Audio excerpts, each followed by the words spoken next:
Good morning, students. Now we will start part 3 of chapter 8, Transportations in Plants. In this chapter or in this part, we will start the transportations in animals. In higher animals, including human beings, there is a circulatory systems for transportations of different substances. These include digested food, oxygen, carbon dioxide, excretory waste. So the circulatory system in higher animals consists of heart, blood vessels and blood. Now we will start to discuss about the heart. You have seen heart. In heart is a hollow muscles in the middle left of the chest that pumps blood to different parts of the body. A muscular wall called septum divides the heart lengthwise into its left and right side.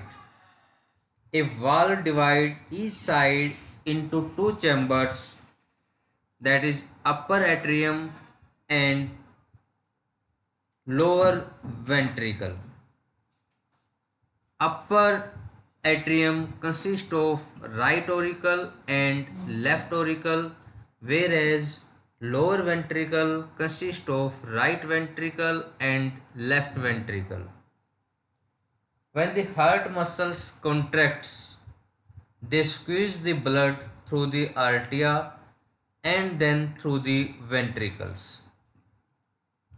Oxygenated blood from the lungs flow into left auricles and then the lower parts or the all parts of the body.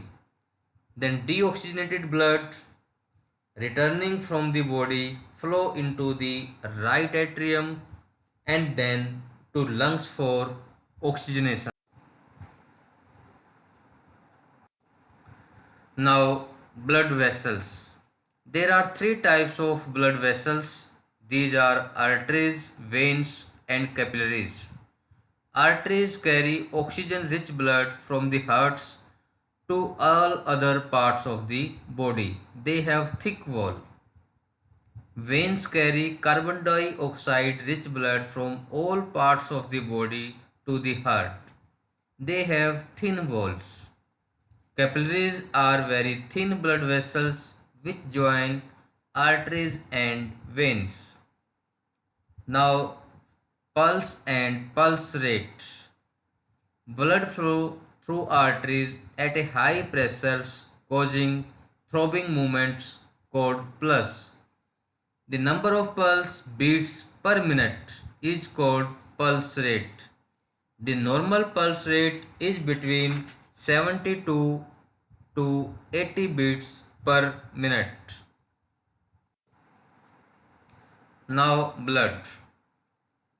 Blood transports substances in the body.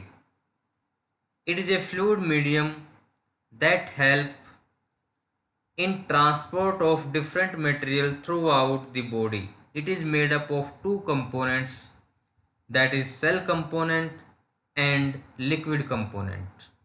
Cell component consists of RBC, red blood cell, WBC, white blood cells and blood platelets. And the liquid components consist of the blood plasma. Red blood cell contain a pigment called haemoglobins which transport oxygen to different parts of the body, whereas white blood cells are the defense forces of the body. White blood cells destroy harmful bacteria and dead cells. These white blood cells fight against germs and protects us from disease. Platelets help in clotting of blood. They are there to prevent excessive loss of blood if any parts of the body gets injured.